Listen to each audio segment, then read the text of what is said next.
Hi, thank you for joining today. Thank you. It's G&G LinkedIn Live. We had to change a little bit of our timing because I had another prior engagement today. But thank you once again for tuning in. Today we're doing live Q&A.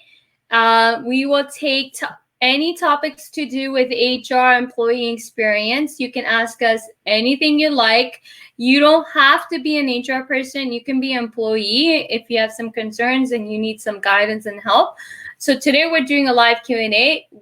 I know there's always a little bit of a delay from StreamYard to LinkedIn.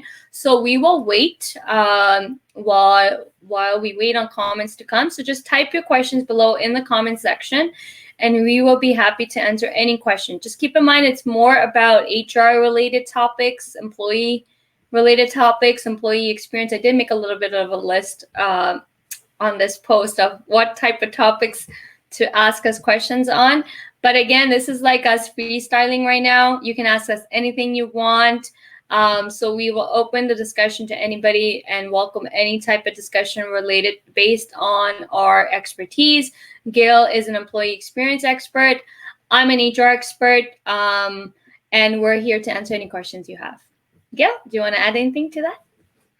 No, this is the first time we're trying this. I'm excited. I don't know where this is going to go. Usually we have time, we prepare our topics, we talk about it with each other beforehand. And now this is without a net that I'll be interested to see the questions that people have, because that's also one thing for Gurpreet and myself that's important for us, is that we make it sure that we're talking about things that are relevant to people, things that people care about, things that are important. And so we want to give you a voice, give you an opportunity to ask questions and see where this goes.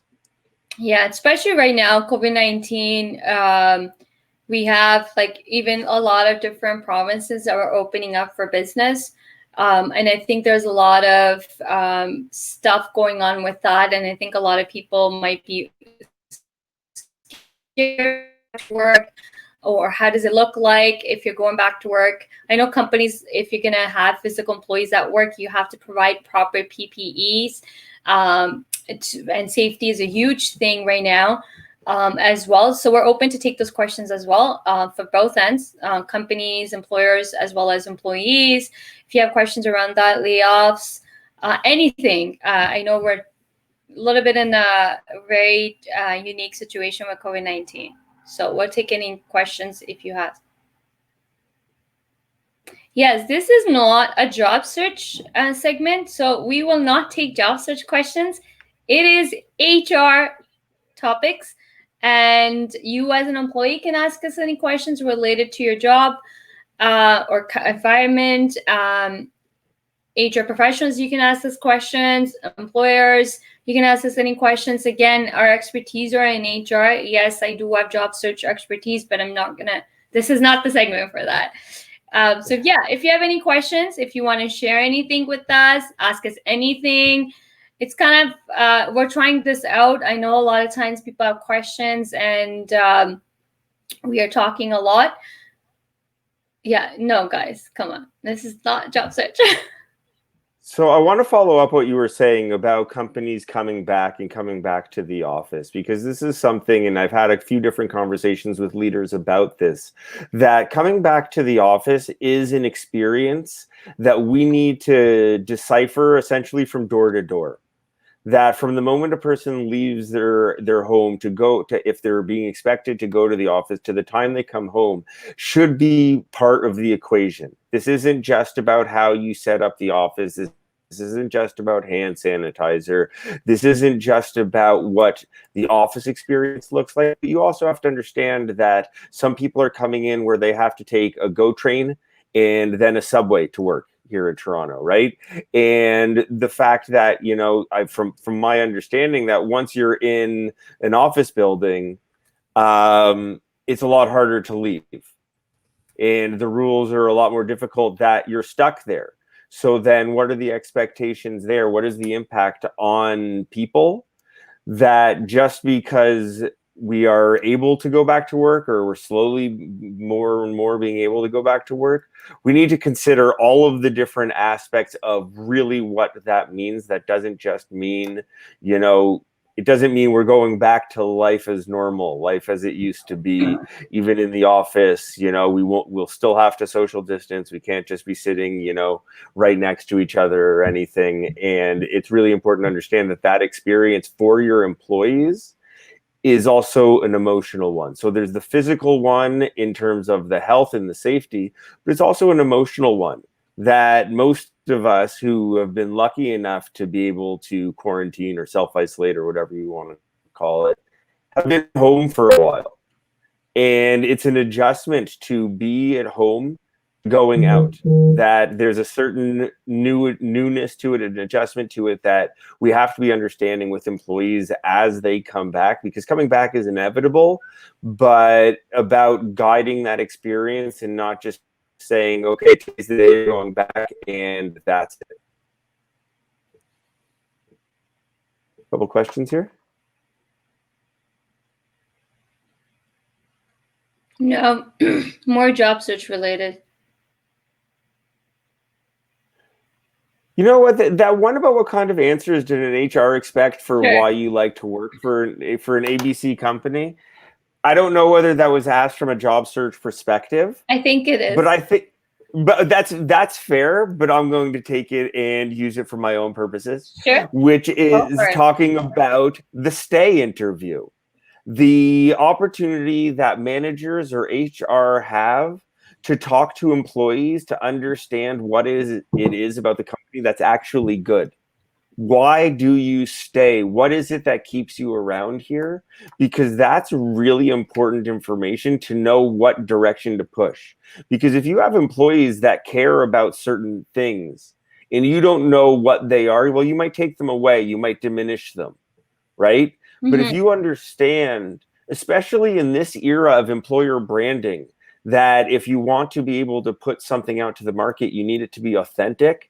And the only ones who know what's actually authentic to your quality of employer brand is your employees. And so I would say that I think that's an important question that HR people should be asking, not just during recruiting, but they should be asking employees on a regular basis of, what is it that you like about working here? What is it that you enjoy about working here? Because too often these questions are asked before a person starts, or they're asked, why did you leave the exit interview? And there is a whole horde of data that we can collect on improving the organization and what's good about the organization if we just ask that kind of question. So I understand that probably came up from a recruiting type question. It is. But I've got my own biases about it, that's a question that HR people shouldn't just be asking during recruiting. You're right. We should be asking all the time, having those dialogues with the employees, constantly asking them how they're doing. As an HR professional, my practice has been to be out on the floor.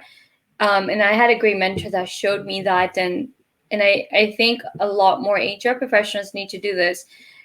Instead of doing service and employee service, why not just have a routine? Maybe first thing you do in the morning is you go out on the floor and just say good morning. You can hear a lot of stuff just being visible on the floor and just saying good morning. Like my boss, one of my first bosses in HR did that. And, I started going with them. I didn't know he was doing it. And then somehow I forgot how I came to know. I was like, okay, I'm going to come with you. And I started going with him. And I noticed we had a 2-shift operation, so it was manufacturing. He did it for both shifts. First thing when he came in the morning, boom, out on the floor.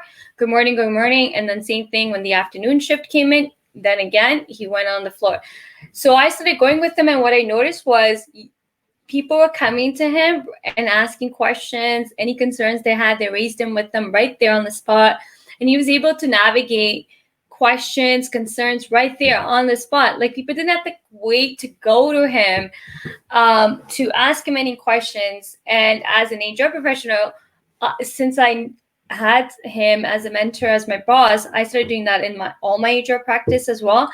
And one of the biggest benefit is you're able to, you're visible and you're building relationship with your employees. Employees see you every day, being on the floor with them. You end up building trust, and with trust, they can open up to you. And I was able to solve so many problems in real time before it escalated and became a bigger problem just by simply being visible. So yeah, no, and you hit on such a key word there, which is trust. By being a part of the team, by talking to them, not just in bad times, not just when you have to convey a new policy, not just when somebody's in trouble or when there's a new performance management process or anything like that, but that you're a human being who you're there for them regularly. It takes time to build that. When you start doing that, they're not going to come to you immediately. It takes time that you build that process, you show that you're there, and in the way that you respond to people's questions, you'll earn that trust, and the value of the information that you're able to collect for the company is incredible, because you're able to keep things calmer, happier. You're able to address issues. One of the problems often is that for both employees and leadership, we get narratives in our head. Mm-hmm. And then we go along with that narrative.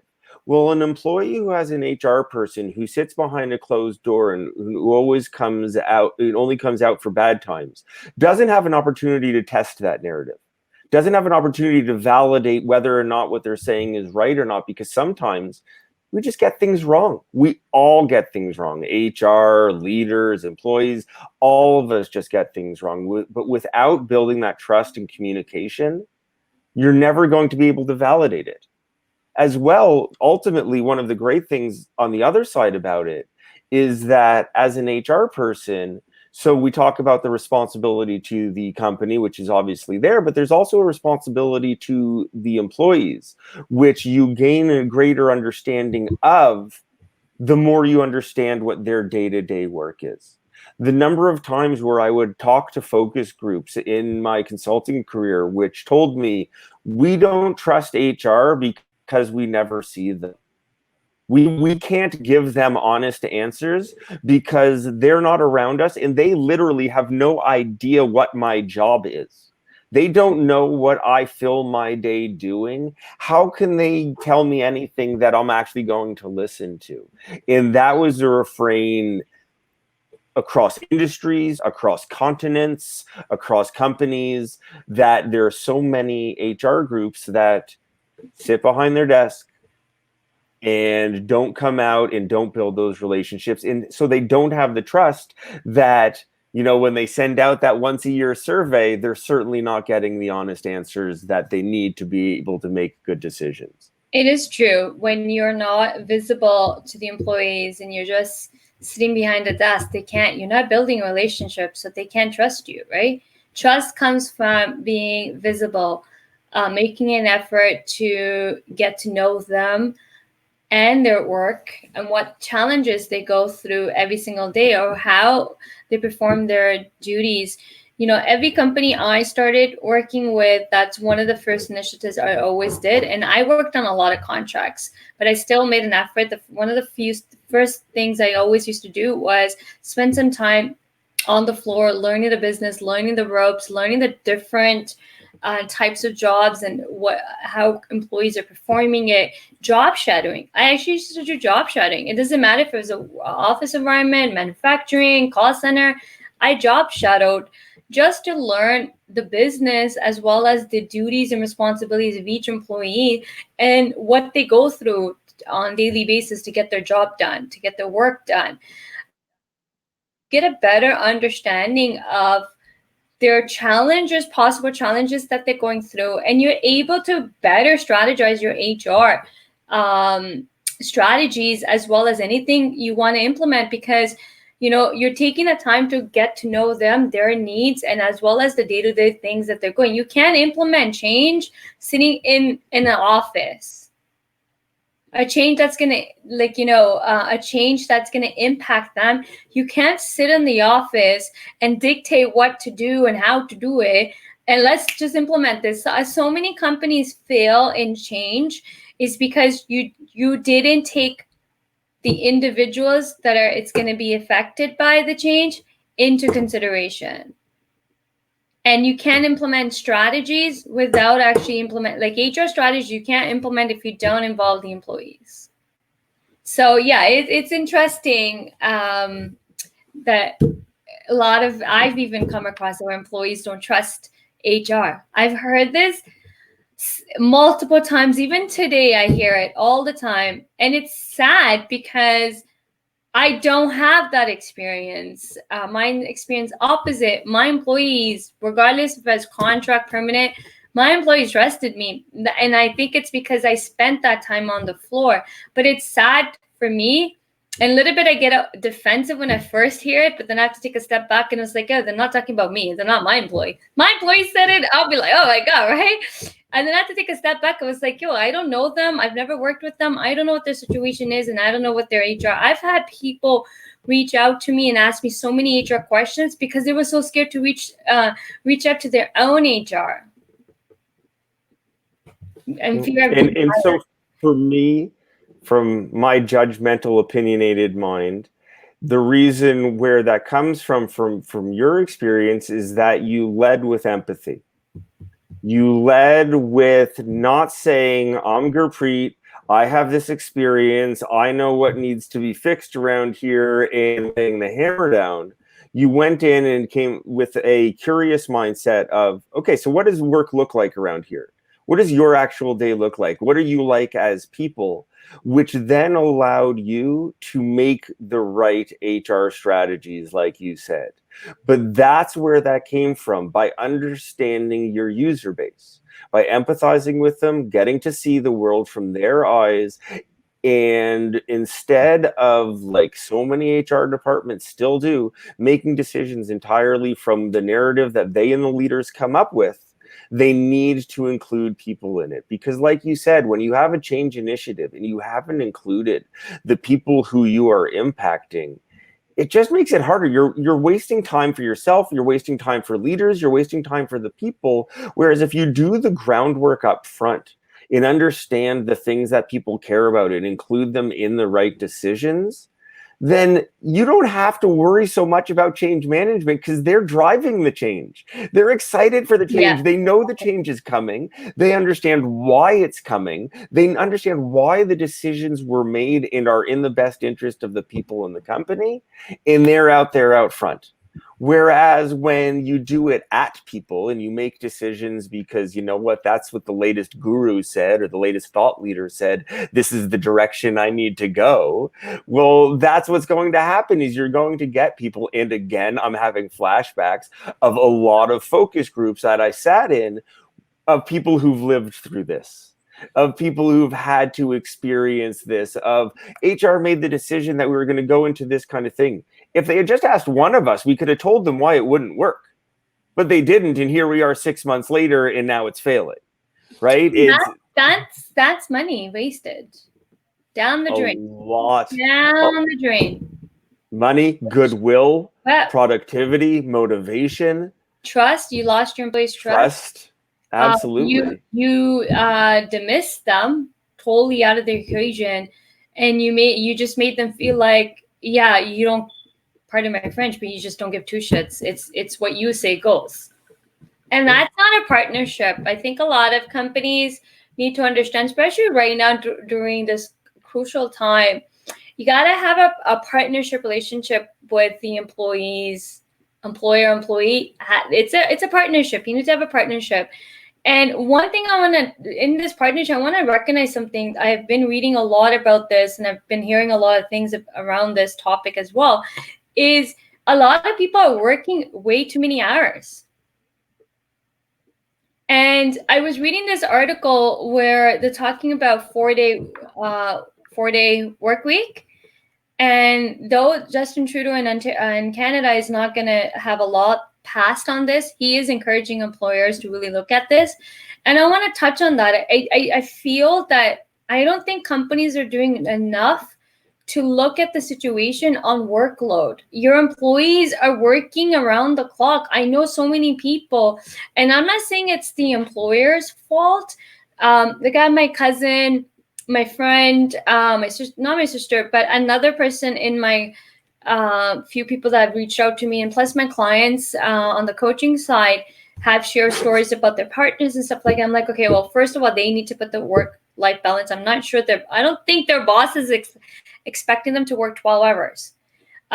But their boss didn't necessarily explicitly say don't. Exactly, but that's part of the problem, and that's part of the experience in the expectations, is that they're still setting expectations of outcomes without understanding of the implications that you and I have talked about numerous times on the show. And it is exactly what you said. You're not voicing to your employees, listen, we understand you're working from home, but we still want you to maintain a work-life balance.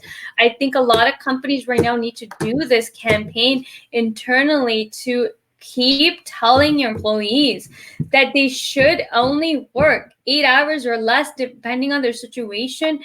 But it's not healthy for any individual right now to be working 12 hours. I was having this discussion with one of my friends who's in HR too, and she's working long hours too. She said it's not expected of her, but the workload, just there's so much going on. And if she doesn't do it, she's going to fall right back. Like right? So the work is just going to pile up. I think companies should look at maybe 4-day week. You know what? It's interesting. The 4-day week is an interesting one, and I think it depends on how it's applied, because I've heard a lot of promising things about it.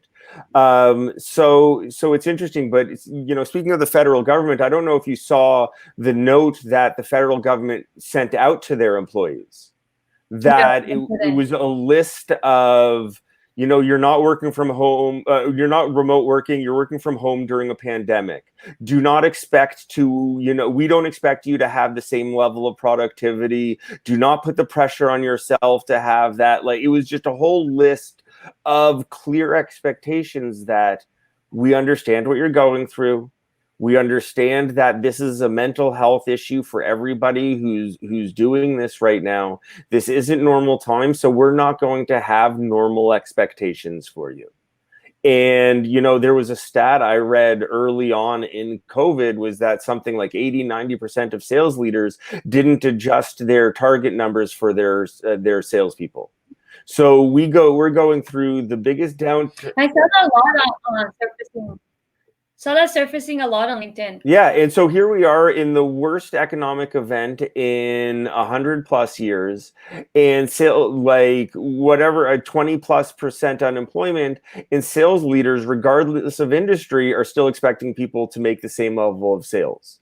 Well, what impact does that have on their employees? What impact does it have? I'm not saying to stop selling. I'm not one of those people at all. I think we need to continue to stop selling. But the expectation and the pressure to accomplish what you were able to before COVID started, unless your company is specifically benefiting from that and is serving needs that are as a result of remote work or otherwise, for the most part, most people aren't able to hit the number. Again, in the most recent quarter, I read that 35% of salespeople will not be hitting target this quarter.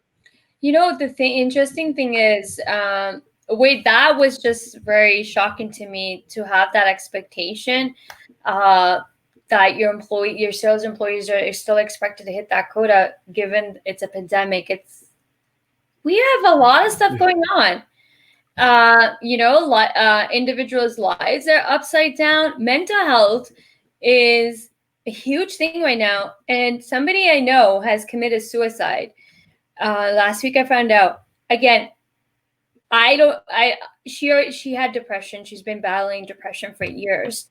I don't know why she committed suicide. I wasn't that close. She was somebody I knew since childhood, acquaintances, and I came to know. It's shocking to me, and it made me start thinking when I heard she committed suicide and she'd been battling depression. It just made me start thinking, like, wait a minute. How many people before COVID-19 were battling depression?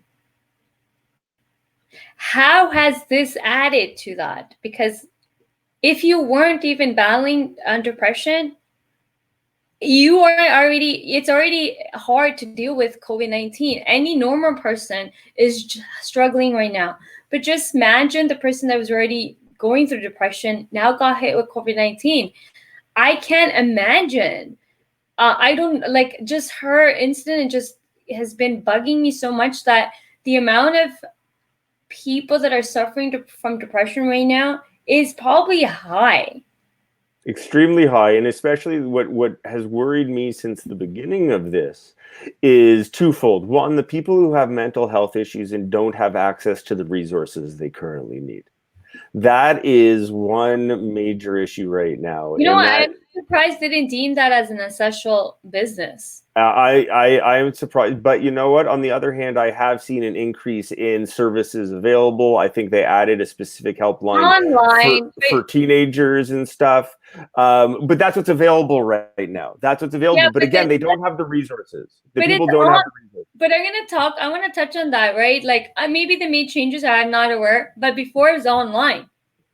But the thing with the online is, and I was looking at it, some people may be okay with it, but some people may need that actual human talk.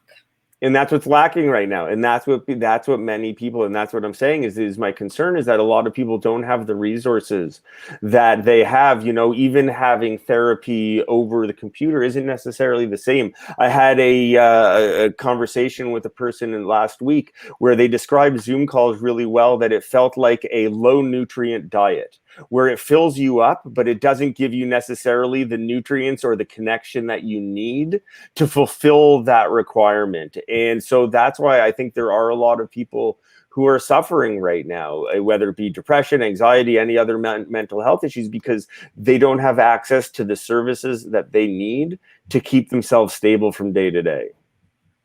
And talking about Zoom call, I was reading someone's post and I resonated with it too. You know, being on so many Zoom calls, looking at the screen, it's actually making you foggy and it's hurting your eyes and you have a headache. So this person was writing their experience and I was like, and fatigue.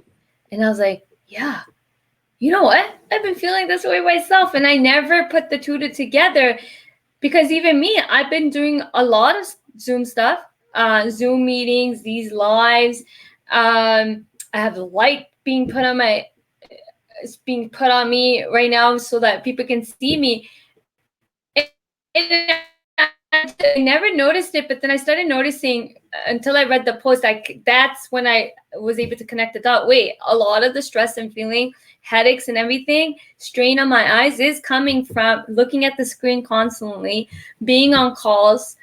When before all my calls were not Zoom. I was either going in and meeting with potential clients. With coaching it was different, but at least my HR stuff was all real time. And now we're using technology, but it is making people fatigue, draining. It's draining. In the beginning, it seemed fun, you know, it was like something different. But to continuously to keep doing calls after calls, I just can't imagine. But that's where I think companies need to a little bit wake up and smell the coffee. That, hey, you gotta pay attention to your employees. No, I don't think any employees actually voicing their concerns right now, because they're just probably grateful that they have a job. A lot of them are. And that's the thing, is I've read articles about the pressure that people are under when their boss, because, you know, all the bosses have now, even though they never cared before, they've all been told to ask the question, how are you doing? Well, there are many people that I've spoken to and read articles about that feel the pressure to just say fine. That even through COVID, to say, yeah, you know, I'm holding up okay, when they're not. They're not necessarily, because a lot of us aren't, because this is historic times. But that's something that it's up to the manager to build the trust where the person can comfortably say, yeah, things are tough right now. I'm not able to produce that document. I'm not able to write that code. I'm not able to do the things you need to do because my mental health is suffering in a way that it never has before. Yeah. A lot of people a lot of people are suffering from mental health right now. Even the ones that didn't have an issue with mental health are suffering. Like, I've seen people getting on each other's nerves. If a couple never fought, is fighting. Just the pressures, right? Especially if you have kids. Like, one of my friends has kids, and she's like, I'm tired of making all the meals every single day. She has a demanding job. And her husband, she gets to work from home, but her husband doesn't, because he's in a social business. So it's creating a strain. Same with my sister. She has a demanding job, plus 2 kids at home, and then her husband runs a business. So so many people, especially with kids, have a hard time right now because they're juggling like multiple things, and then schools are not going to open until September. Who knows if they're going to open until September? So now it's been extended, but then there's no extra. My friend was saying, you know what, my kids, it's also hard on my kids. They had things to do before, right? So after school activities, swimming, soccer, whatnot, that's all gone for them too, right? So they're having a hard time. Summer camps. Most summer camps are now canceled, right? So everything's gone. We've got time in this. So they invested in getting a trampoline and put it in the backyard. So when kids are feeling go jump on trampoline and let the aggression out. So it's been working. They just got it, right? But yeah, it's overall, I think this whole experience is hard on everybody. Mental health there's a huge spike in mental health issues. I think companies really need to take an aggressive approach when it comes to mental health. Keep telling your employees, keep checking on them, tell them not to work. There's so many people working long hours, and it's not good and not healthy. They're going to burn out, but you as an employer need to step up. That might be a good topic for us to talk about on Monday, on what employers and managers can do to support their employees' mental health, things to be aware of, activities to do to help people's mental health. Because like you said, people who never thought about it, never felt the effects of it before, are feeling it now. And now is the time where it needs to become more normalized, more part of the conversation, and more of a consideration for employers when dealing with their employees. That's something that's really important. Definitely a topic that we can cover. So let's end the segment here. Guess we didn't see any questions come in, but again, we were trying this out. Also, I didn't do a good job in advertising this well in advance, given the current situations with Black Lives Matters. I was participating in that, so kind of let this little bit pushing aside. Try again. Yeah, we would definitely be trying again. And, you can still reach out to Gil and me for any questions you may have, topics you want us to cover. We're always coming up with new topics. We have a couple of topics already lined up. But again, let us know what topics you want to cover. We'll be happy to address and cover any type of topics, as long as they're related to HR and employee experience. Definitely we can cover. And until then, I hope you guys have a great weekend. If you're in Toronto, I think we're supposed to have I think we're having a great weather. We'll see you guys on Monday at 12:30 p.m. Eastern Time.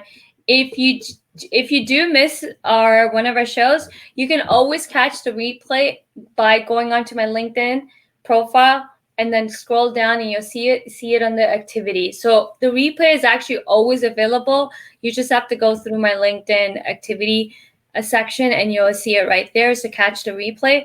So until then, have a great weekend, and we'll see you guys on Monday. Thank you. Well, thanks.